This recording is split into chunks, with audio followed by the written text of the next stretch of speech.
Olá pessoal, meu nome é Gabriele, eu sou estudante de Engenharia de Controle e Automação na UFBA, sou voluntária do I3E e vice-presidente do I.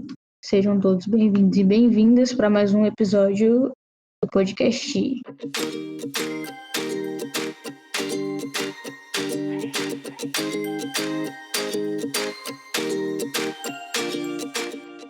Hoje a gente vai falar sobre as maravilhas e perdições da vida de estagiário. O co-host é Caio, que vai se apresentar agora. Boa, galera. Me chamo Caio, também faço parte do I3E, do ramo da UFBA. E para começar o nosso podcast, eu gostaria que nossos convidados se apresentassem, falassem um pouquinho da trajetória de cada um, onde eles estagiaram e onde trabalham. Boa noite, pessoal. Eu sou a Daisy. Eu estudo engenharia mecânica na UFBA, sou concluinte agora. Já estagiei na Volkswagen na Alemanha por 1 ano. Estagiei também na Ford, de Camaçari. E atualmente eu estou trabalhando na Ford como analista. Olá pessoal, eu sou Marcel, sou estudante de controle e automação na UF. Eu atualmente sou desenvolvedor de soluções digitais na Siemens, onde eu também entrei como estagiário. Eu, de certa forma, já conheço Daisy e Marcel e sei que eles trabalham com coisas que não são muito comuns ou coisas que geralmente a gente não vê na faculdade. Então, eu queria que vocês falassem um pouquinho sobre o que vocês fazem e se vocês se imaginavam trabalhando nessa área lá quando vocês começaram a faculdade. Para mim é bem curioso que, na verdade, na Volkswagen eu trabalhei com uma coisa bem óbvia, gerenciamento de produto. Então foi uma zona de conforto. E quando eu fui chamada para entrevista na Ford, falaram que eu ia trabalhar com realidade virtual. E eu não tinha nenhuma experiência na área, né, meu único conhecimento, minha única vantagem, com relação a outro candidato, acho que era conhecimento em Python, que eu tinha por curiosidade própria, né, não tinha muito a ver com curso de mecânica. Hoje em dia eu enxergo que tem a ver com qualquer curso, mas, meus colegas, enfim, né, o meio não ajudava para isso. E eu saí da entrevista, curiosamente, dizendo que eu não ia conseguir a vaga, porque não encaixava no meu perfil. Eu lembro que eu liguei pro meu namorado e falei: "Olha, a vaga foi muito legal, mas eu acho que não vão me chamar, porque eu não tenho nada a ver com realidade virtual, eu faço engenharia mecânica". E aí, caí de barco nisso, no mesmo dia me ligaram para dizer que eu fui aceita, hoje em dia eu fui efetivada nessa área. Então é a área que eu trabalho e tem muito a ver com mecânica, muito mais do que eu imaginava. A gente tem parte de desvio de peça, a gente tem coisa de design também, de estudo de design, às vezes interferência de luz. Tem tanta coisa a ver com tanta coisa dentro de realidade virtual, de estudos que a gente conduz, que eu não imaginava realmente estar nessa área. Para mim foi um desafio bem interessante. Então, quando eu entrei para ser estagiário na Kentech, que faz parte do grupo Siemens, né, agora Siemens Energy, eu entrei num nicho muito específico. Eu não vi nada parecido na universidade, não vejo até agora.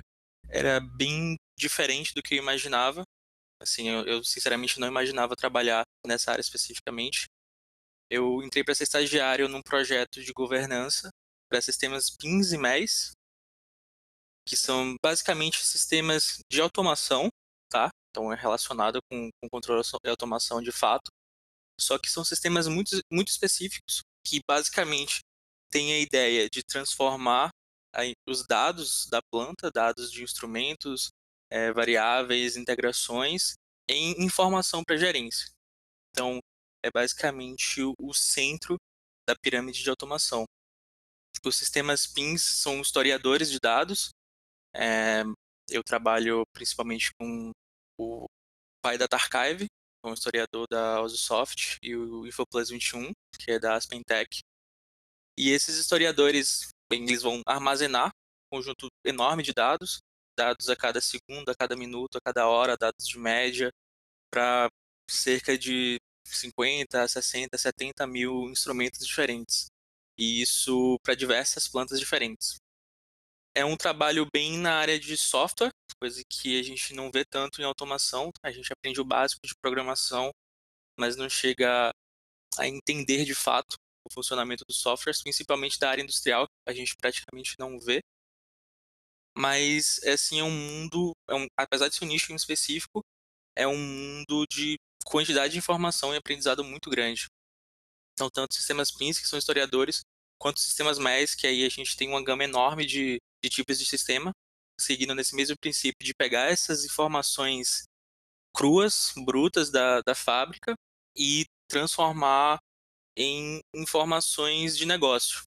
Basicamente, a ideia é como se fosse uma análise de dados industriais, onde a gente quer pegar uma porção de dados enorme e transformar em informações importantes.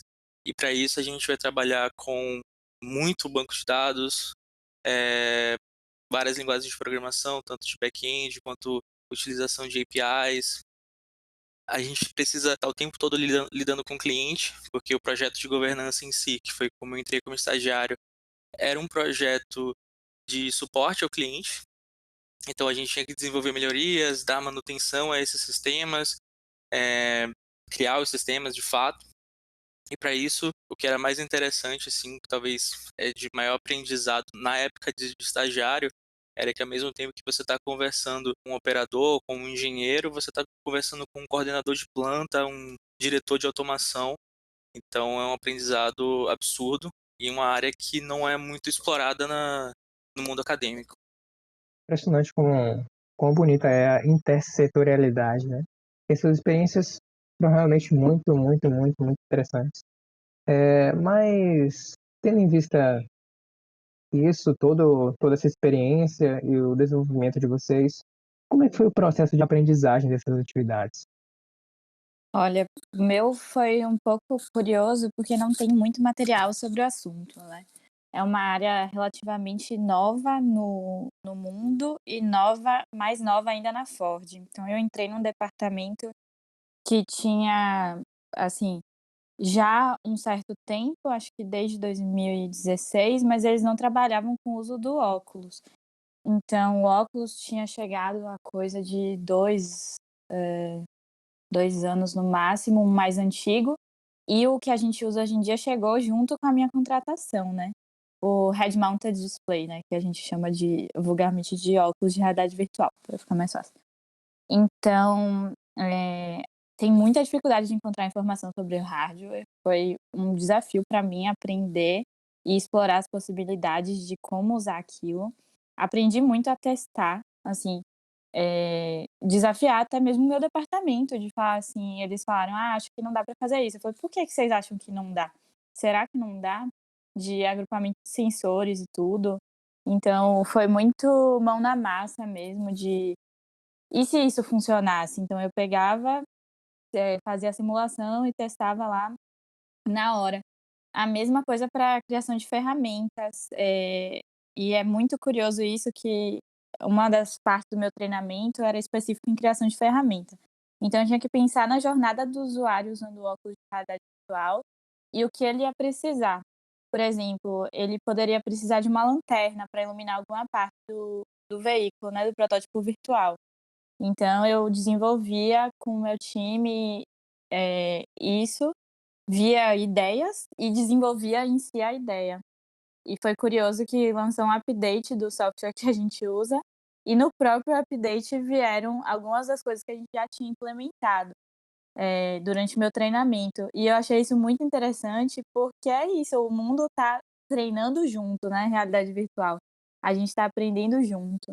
Hoje em dia eu participo mais de fóruns e algumas coisas para pegar informação, né, criei um contato também com o pessoal da Ford de outros países dessa mesma área, que o departamento aqui é relativamente pequeno, então eu não tinha muito para quem perguntar.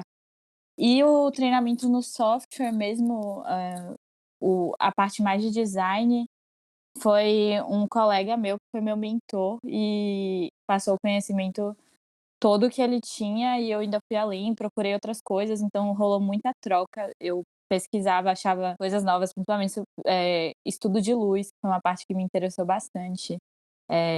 Então, iluminação, né, de farol e tudo mais. Eu li pra caramba nos fóruns, aí chegava pra ele, passava pra ele. Então foi um treinamento, que vai ser eterno, né, não para. Então, na Quintec, a gente tem meio que uma forma de aprendizado que é bem dura, mas traz muitos resultados. O aprendizado é basicamente orientado ao problema. Assim que você entra na empresa, você, principalmente nesses sistemas que a gente basicamente não tem ideia nenhuma antes de entrar, você tem uma curva de aprendizado absurda. Vai ser assim, 1, 2, 3 meses realmente só tentando aprender, tentando entender um conceito, para só então você realmente compreender o que você está fazendo.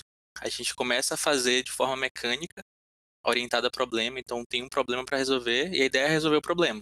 Vai ter gente para te orientar, vai ter gente te explicando o que é que você precisa fazer, mas você não tem uma resposta pronta. Até porque não existem respostas prontas para os problemas que a gente tem que lidar normalmente.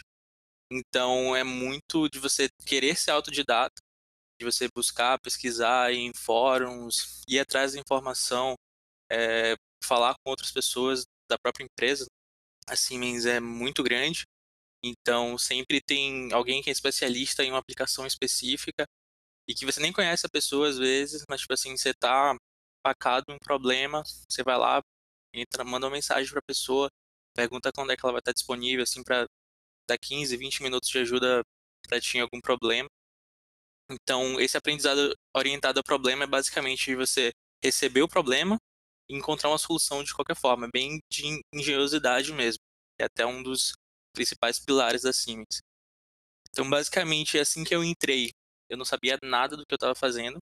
Eu recebi, claro, várias documentações, coisas básicas em si das aplicações, só que a gente lida com mais de 20 aplicações diferentes, são mais de 30 servidores, então a gente tem uma diversidade de informação, de tipo de problema, de padrões, até de regras de acesso, regras de o que você pode priorizar, o que você deve priorizar, o que é que você pode deixar para fazer um pouquinho depois, o que é que você pode demorar, ou às vezes, tipo assim, você, tudo bem, você pode levar 2 dias para encontrar uma solução perfeita, mas como a gente trabalha com sistemas de alta disponibilidade, você tem que resolver normalmente o mais rápido possível. Então, o ideal é primeiro você resolver e depois você otimizar essa resolução. Então, no início foi um pouco difícil, até para se adaptar a um ritmo intenso. A necessidade de gerenciamento de tempo é muito grande também. Mas depois que você começa a entender os processos, ainda assim você vai faltar muita informação, tem muita coisa a aprender sempre, mas você já começa a absorver melhor as informações. Então, quando você resolve um problema, você já está ciente o que causou esse problema, como vai funcionar esse sistema, quais são as alterações que você pode fazer, quais são as que você não pode. Então, essa relação é muito importante na Siemens, principalmente, e foi muito gratificante e trouxe muito aprendizado para mim. Conseguir trabalhar dessa forma e aprender dessa forma. Agora eu queria falar especificamente com a Daisy sobre a experiência de estagiar fora do país. Eu fiquei 2 meses estagiando na República Tcheca e é completamente diferente do que a gente tem aqui, né? Pelo menos lá eles esperavam que a gente tivesse uma autonomia gigantesca e alguns colegas não conseguiram se adaptar, até porque a gente só tinha 2 meses. Tipo, eu cresci muito como pessoa com essa experiência, porque era como você falou de realidade virtual. Era uma aplicação de indústria 4.0 que pouca gente trabalha. E aí eu ia perguntar as coisas pro meu orientador e ele fala, também não sei. E aí eu tinha que me virar e procurar. E acho que eles esperavam da gente uma independência muito maior que os orientadores esperam aqui. Queria que você falasse um pouco como foi a sua experiência, o que você achou de diferente e o que te acrescentou na sua vida. Olha, o estágio de lá foi completamente diferente do que eu esperava de um estágio, né, foi meu primeiro estágio, mas com certeza moldou como eu me comportei no estágio aqui na Ford. Eu acho que também foi um pouco por isso que eles viram esse padrão, essa minha autonomia, que acho que foi por isso que me contrataram na Ford, porque em realidade virtual é necessário você ter essa autonomia. E lá não era tão necessário, né, porque gerenciamento de produto era muito fácil eu ter um mentor ali enfim, vendo tudo que eu faço, me auxiliava, mas não foi assim que aconteceu. Lá, como você falou, eles esperam uma autonomia muito grande, sua, e eu adorei isso. Isso combina muito com o meu jeito de trabalhar. Eu tinha decisões, da Volkswagen na minha mão de milhões de dólares. Eu contava os zeros de euros, na verdade, né. Já tinha a decisão de 7 milhões de euros que eu tinha que, enfim, protocolar e levar adiante, e as decisões acima de tantos, 1.000 euros não era eu que tomava, mas eu que levava o meu supervisor para ele dar a decisão final, e no início isso me deu muito medo, porque eram muitos zeros mesmo. E às vezes eu chegava a perguntar se estava certo, e era isso toda semana. E eles me davam autonomia total, mesmo eu não claro, eu sabia alemão, né, eu tinha um nível bom quando eu entrei, mas não era a minha língua mãe, então eu participava da reunião inteira alemão, a reunião de decisão de mudança de produto, né, change management, como chamam normalmente. É um nome que, enfim, poderia ser facilmente traduzido, mas aqui na Ford ainda chamam de change management, que é justamente o que o produto vai sofrer alterações a partir do momento em que ele foi aprovado para o momento em que ele for produzido. E eles simplesmente deixavam na minha mão, eu participava das reuniões, eu tomava as decisões. Isso foi para mim, na primeira semana, muito nervoso, porque eu tinha a responsabilidade do idioma nas minhas costas, de que poderia acontecer de eu não entender 100% uma coisa e incorrer num erro, e eles simplesmente fechavam os olhos mesmo e falavam: "Tá com você, a gente confia em você".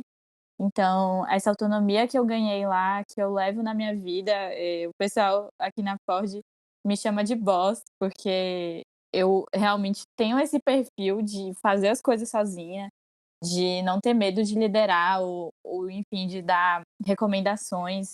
Eu nunca tive um perfil de perguntar, muito. Eu pergunto quando eu tenho dúvida, mas eu não fico pedindo aprovações, né, eu vou e faço, e acho que eu ganhei muito isso na experiência na Alemanha, porque eu ia perguntar e eles ficavam: "Gente, por que que essa menina tá me perguntando isso de novo?". Eu levava o relatório, às vezes eu tinha que enviar o relatório para os diretores, eles iam ler meu relatório em alemão. Então eu ficava tipo: "Será que vocês podiam dar uma lida de novo?". E eles ficavam: "Daisy, envia, tipo, ninguém vai morrer se tiver uma palavra em alemão errado, se tiver uma declinação errada, fica tranquila, faz seu trabalho". E no final, minha avaliação de estágio, eu consegui as maiores notas, de todos os estagiários que eles já tiveram. Então eu achei muito foi muito gratificante para mim ter aproveitado a liberdade que eles me deram para fazer o meu trabalho como eu queria fazer. Eu não sei se eu respondi, eu espero que eu tenha respondido. Sim, respondeu sim. Então, galera, uma pergunta que eu gostaria de fazer para vocês era com relação à conciliação.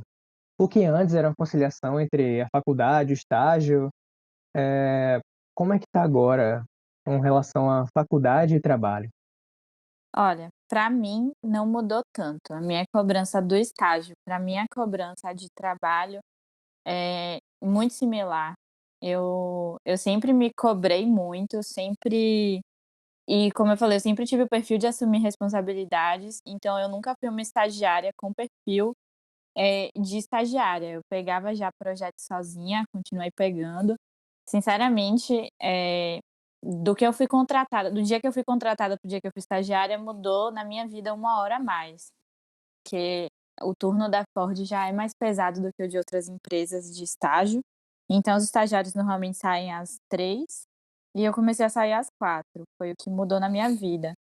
Não é fácil conciliar, já não era desde o estágio, eu vou ser bem sincera que a gente fica cansado, agora mesmo eu acabo de trabalhar às 4, tenho aula às 4h40.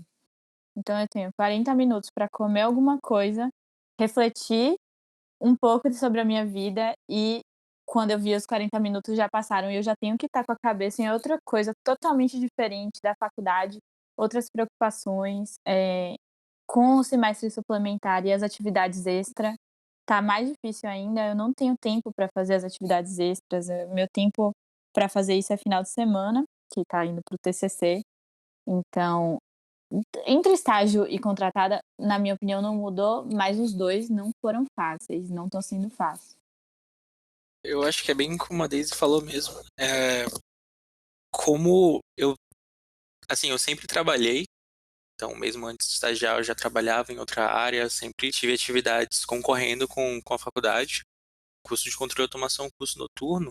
Então, a ideia dele já era mesmo permitir que pessoas que trabalham, que têm outras atividades, possam fazer a universidade à noite, estudar à noite, de fato, e durante o dia fazer as atividades que precisam fazer.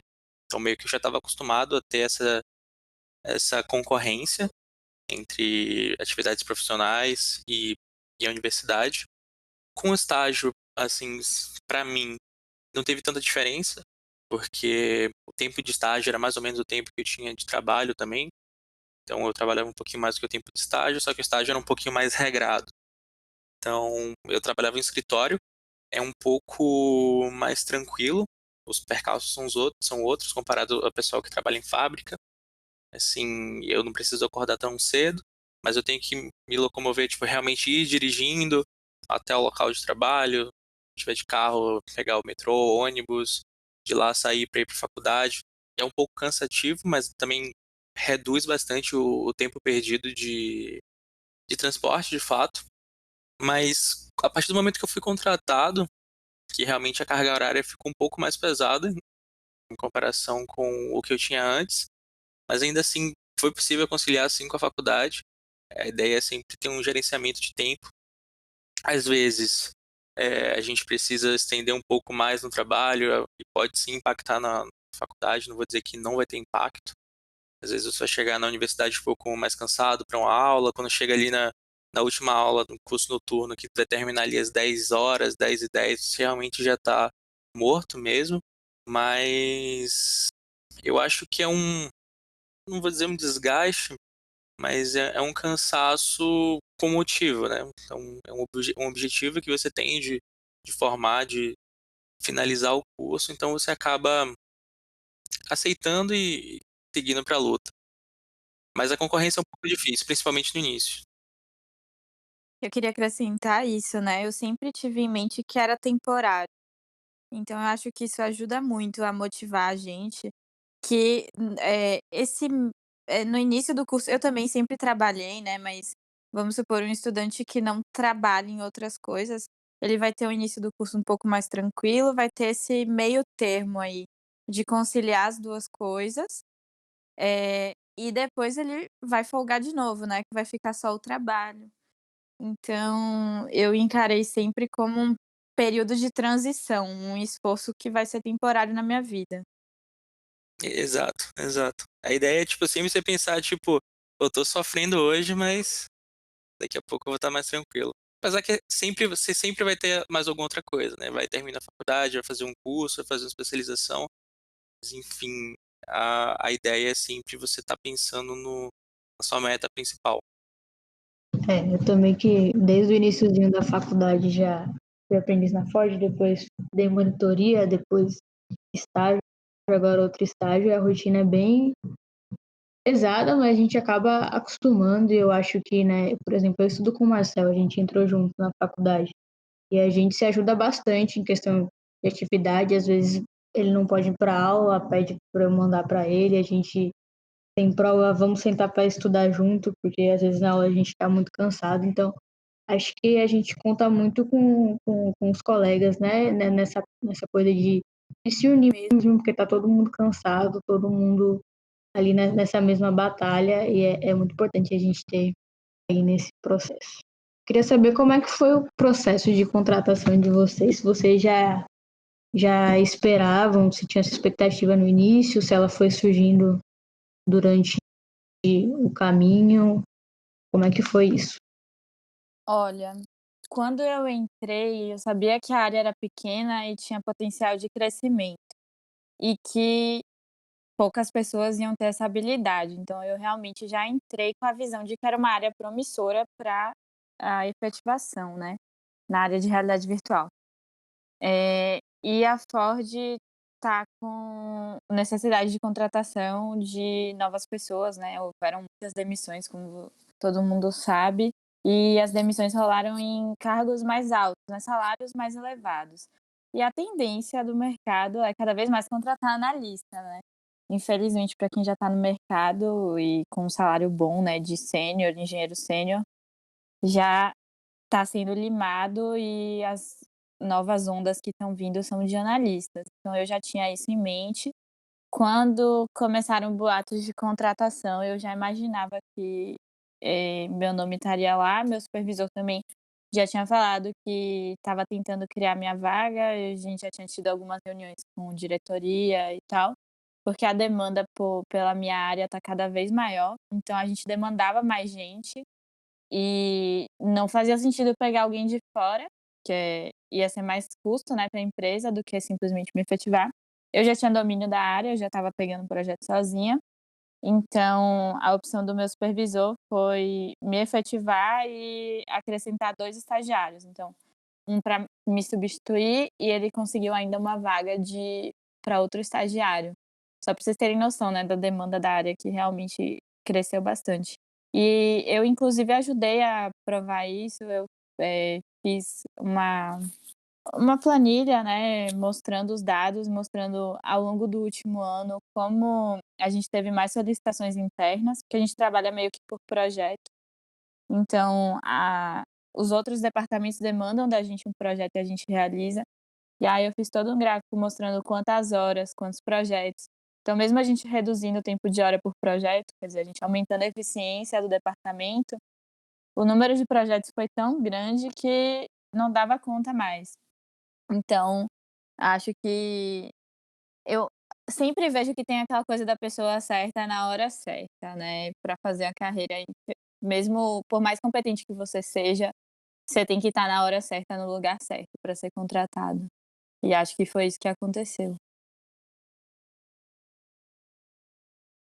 No meu caso foi, assim, meio que eu fui contratado, acho que eu estava no quinto semestre, quinto semestre. Basicamente quando você começa a poder ser contratado como estagiário mesmo, né, participar de programas de estágio. Normalmente eles pedem isso como pré-requisito e a própria UFBA define isso também. Eu já estava procurando um estágio, eu sempre tive vontade de estagiar mesmo trabalhando, minha ideia era sair do que eu trabalhava e começar um estágio na minha área, justamente para ter um aprendizado real, profissional mesmo. Eu, sinceramente, nunca fui muito da área acadêmica. Eu, assim, adoro universidade, mas eu nunca tive como perspectiva seguir a área acadêmica, de ficar na universidade, ir mais para a área de pesquisa ou para ensino mesmo. Sempre tive a ideia de trabalhar em indústria, trabalhar em outras empresas.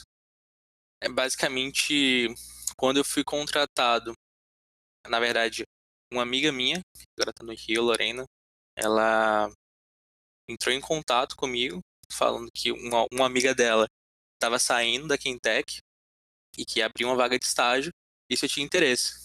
Aí eu disse que sim, aí eu mandei o meu currículo, ela deu uma olhada no meu currículo, me ajudou bastante, eu mandei o meu currículo para eles, aí me ligaram pedindo para fazer uma entrevista, fiz uma entrevista, foi bem legal a entrevista, bem tranquila, e depois da entrevista passou assim, na verdade, a entrevista foi tipo numa segunda-feira, e eles falaram que até sexta-feira eu teria a resposta.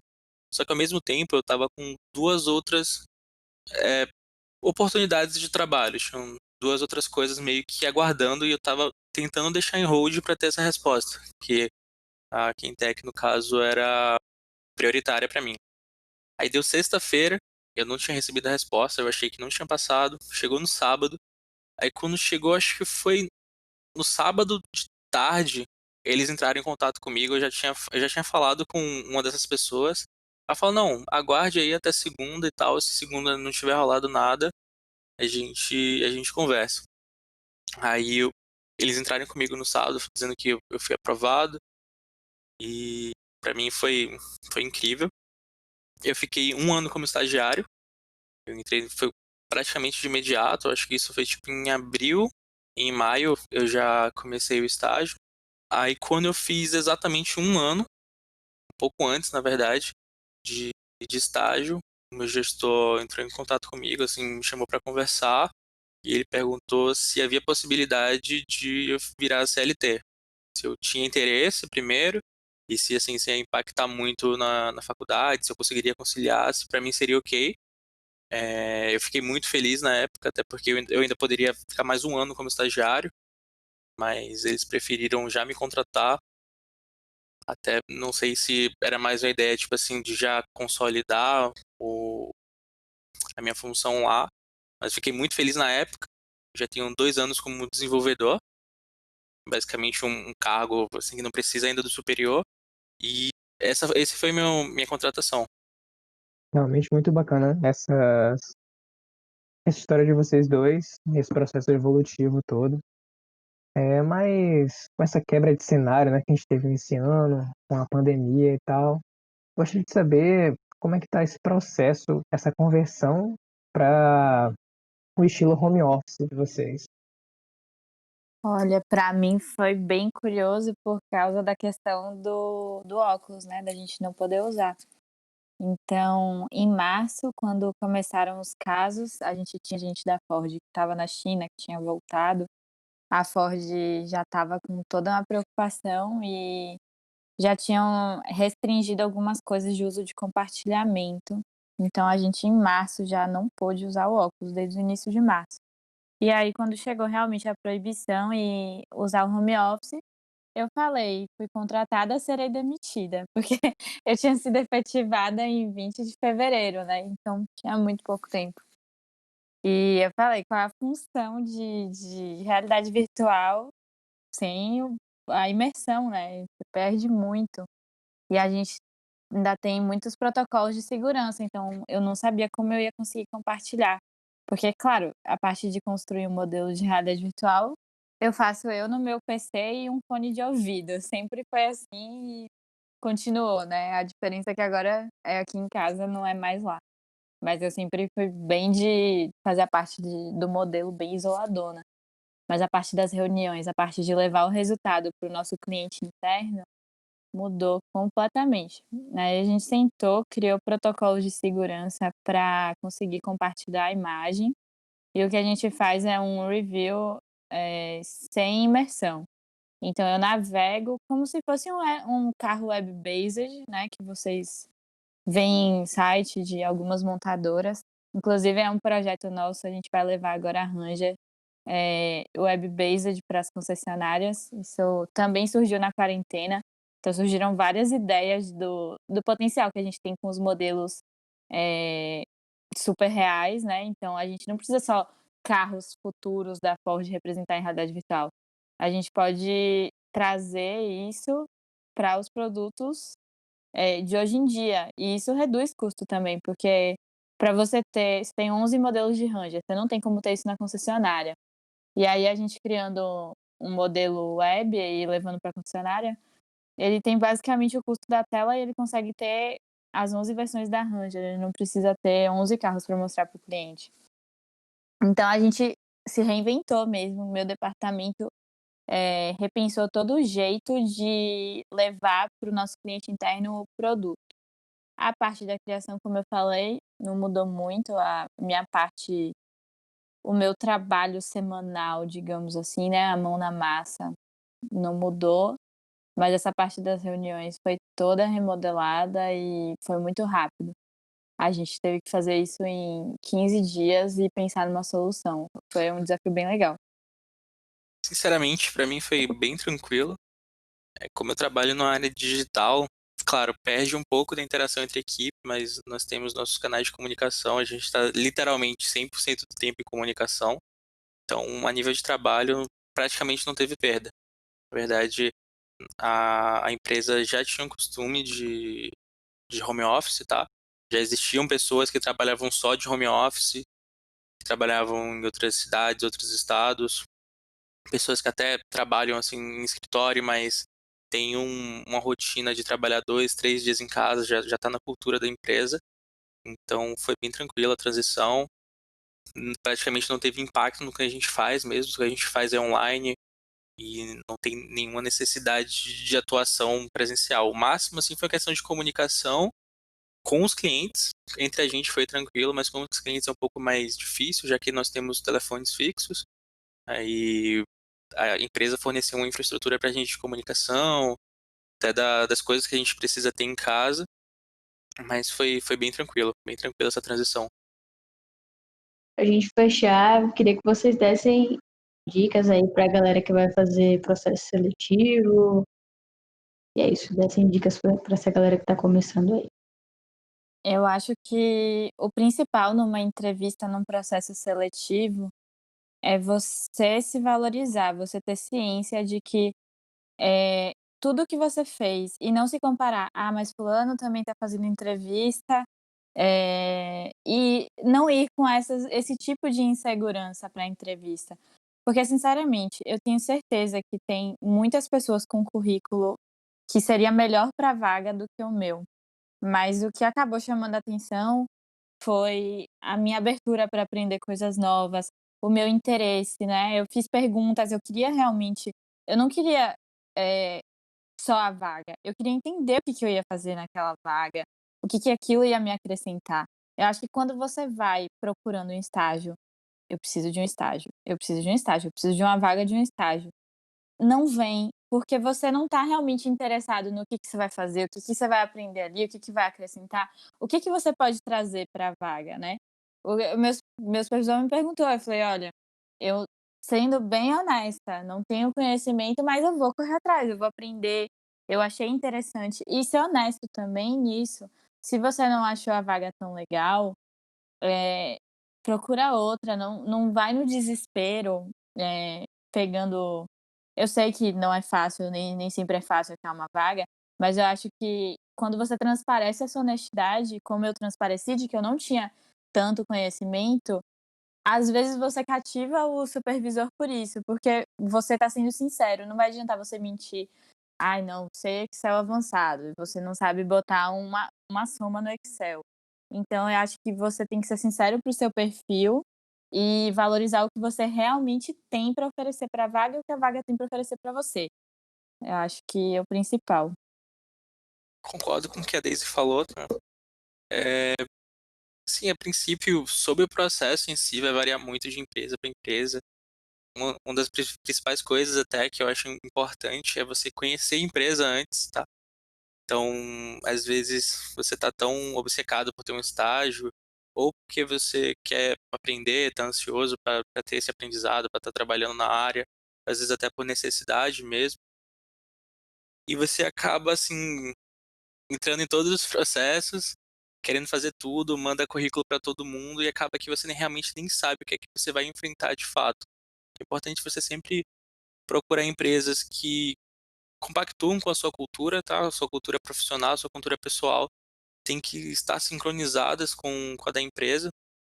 Então, cada empresa vai ter um perfil de funcionário diferente que eles preferem. Cada processo é um processo, então você tem que saber se adaptar bem a essas coisas. É muito importante ser sincero. Claro, você vai se valorizar, você vai mostrar o que é que você é capaz de fazer. Talvez não o que você já fez, até porque é normalmente uma entrevista de estágio, né? A ideia lá é você aprender mesmo. Você não vai entrar lá como especialista, mas você tem que mostrar que você vai se dedicar, que você tem interesse em fazer parte da empresa e também ser bem sincero. Você não pode falar que tem conhecimento em uma área que você não tem, até porque já aconteceu bastante, vários casos de pessoas entrarem na empresa com um perfil técnico específico, tipo, pô, eu sou especialista em Python e tal, faço muita coisa com Python, e chegar lá e não entender nada da linguagem de fato, então não conseguir trazer nenhuma aplicação real. Mas, enfim, a princípio você pode ir atrás de empresas que você quer trabalhar, que você gosta da cultura, e se jogar de cabeça, pesquisar bastante sobre a área, se você vai para uma área específica, se é uma área de processo, se é uma área de controle, se é uma área de eletrônica, enfim. É bom você pesquisar bastante sobre aquela área, você ir preparado para a entrevista, mostrar para que veio mesmo. Outra coisa que eu queria não falei, mas queria enfatizar, é de não ter medo de tentar. Se é uma coisa que você quer, como ele falou, né, a gente é estagiário, não é esperado que você saiba tudo. Eu vejo muita gente falar: "Ah, eu não mandei pra Ford porque meu inglês não é muito bom, eles pedem inglês". Eles pedem inglês, mas eu já conheço gente que tá lá, que não tem um inglês tão bom, mas a pessoa tentou, a pessoa corre atrás. Eu acho que é esperado garra de um estagiário, é a qualidade mais esperada, correr atrás. Então, se você sonha com tal empresa, "Ai, mas essa empresa só tem uma vaga por ano", não vai ser eu. Por que não vai ser você? Tenta, dá seu melhor. Então, não deixe de se inscrever em um processo porque você acha que tem alguém melhor que você. Nunca. Eu acho que tudo que vocês falaram é uma coisa muito, muito importante. Tanto a questão da autoconfiança, né? Assim como a sinceridade, tanto com outras pessoas, seja a empresa que você quer estagiar, assim como com você mesmo, pessoa. Que eu acho que o autoconhecimento é uma coisa que é muito, muito importante para a nossa vida. E essa questão do desafio também é muito importante, a pessoa não se manter tanto na zona de conforto, né? Saber que é muito necessário, às vezes, você se desafiar, se jogar e não ficar se comparando a outras pessoas e tal, e criando dentro de você mesmo bloqueios para tantas possibilidades que a pessoa poderia viver, né? Eu acho que isso é uma coisa muito importante mesmo. Eu tenho uns acréscimos aí a fazer. Eu acho que é muito importante a gente se permitir também, porque a gente viu aqui, né, tanto o Marcel quanto o Daisy, que não faziam ideia de o que era aquela área que eles iam trabalhar, mas se permitiram aprender com aquilo, porque a gente está na faculdade e não é o mundo, não tem como ser, não tem como a faculdade contemplar todas as áreas possíveis na engenharia, que é tão grande, a tecnologia que vem evoluindo tanto. Então, acho que é muito importante se permitir, se conhecer e muito, muito importante é estar no estágio que você gosta, que você se identifique, que você está aprendendo. Porque eu passei por uma oportunidade de estágio que eu sentia que não me acrescentava muita coisa que eu não estava aprendendo e era muito difícil para mim até acordar de manhã e trabalhar, porque essa rotina que já é pesada quando você está lá fazendo uma coisa que você não gosta, que você sente que não está te acrescentando, fica aumentando, é muito, muito mais pesado. Então é isso, galera, se permitam, se joguem. Tem muito que Daisy falou, não, não interessa se você acha que tem alguém melhor que você, não, não, não tem como saber, não, não é o currículo, não é sua nota na faculdade que vai te colocar lá dentro, é a sua vontade de aprender e de se mostrar disponível.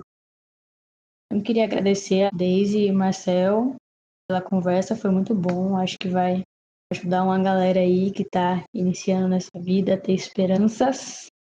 E brigadão, galera, foi ótimo. E é isso.